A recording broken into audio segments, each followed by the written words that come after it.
Experienced Doom players will recognize this area as Map 4 from Episode 1 of the original Doom. You run into this dark area.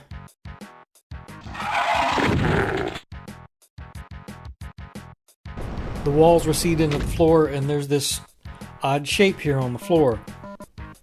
Here it is on the map. I'm using Z-Doom to record this, which gives the auto map this odd paper-like color. And I'm using Fraps to record it.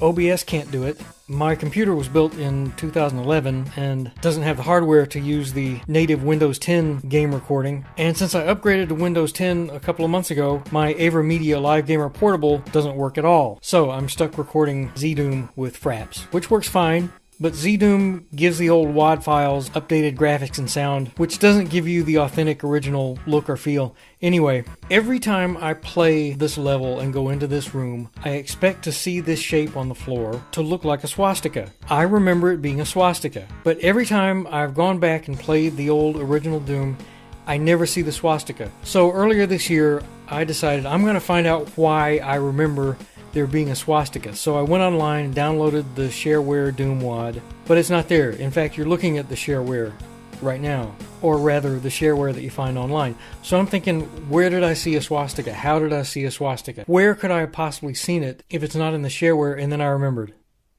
I still have this on my shelf, the original boxed, registered version of Doom. But more importantly than that, I also have the original boxed Shareware. And in that Shareware box are the two floppies. So I want to install the version of Doom that's on these floppies, but how do I do it? Well, getting the content off of the floppies is easy enough. I have this USB floppy drive, which works great. Windows automatically recognizes it as drive A and everything. But that's not the same thing as getting this old DOS installer to work. DOSBox can't see this USB floppy drive. So you copy the contents of these two floppies into directories on your hard drive and have DOSBox run the installer from there. But when the installer asks you to switch to the other floppy, there's no way to do it. So I'm thinking I take the two halves of the WAD file from these two floppies and try to merge them somehow. And I go online and I find a way to do it. There's actually a DOS command you can use to merge two halves of a compressed WAD file, although right now I can't remember it, and I can't for the life of me remember where or how I found it online. Anyway, it worked. But the resulting WAD file didn't look like it was big enough. At the time, earlier this year, I was using Chocolate Doom, and it wouldn't load. So I was thinking, well, the merging process didn't work, the WAD file's no good, it's somehow broken. I was about to give up, and then I thought, wait a minute, why don't I try the original executable from these floppies combined with this WAD file in DOSBox? And here's what happened. It started right up.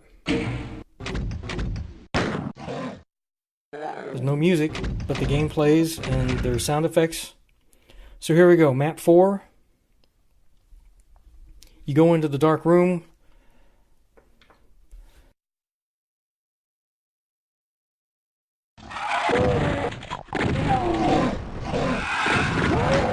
The walls go down and there's your swastika.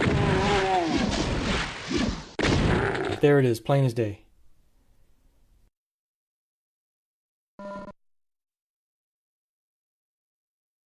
And now here it is on the auto map. My memory was correct. All these years, more than 2 decades, I've never heard anyone mention this. I've never seen anyone on the internet write about it. But you search the phrase Shareware Doom swastika, you will find an explanation of it on the Doom Wiki under a trivia section. Sharp-eyed viewers will note that this swastika is actually backwards. The arms are crooking to the left instead of the right. Why, I don't know. I recorded this with my AverMedia Live Gamer Portable when I was still using Windows 7 a few months ago.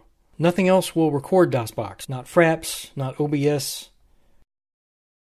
While playing this early Shareware version, playing Map 1 specifically, I discovered something else. You know how you run through the hallway, which triggers a secret elevator that takes you through a secret corridor up in the ceiling? Here it is. You all know it. Well, in the swastika Shareware, that secret ain't there. I had already played Doom all the way through. Then a friend of mine was showing me how he used the no clipping cheat to get into this secret corridor in map 1, and I was like, wait a minute. I was really surprised because I knew all the secrets. This discovery solves that little mystery. I didn't know it was there because when I first played it, it wasn't there. So there you have it. the original Shareware Doom.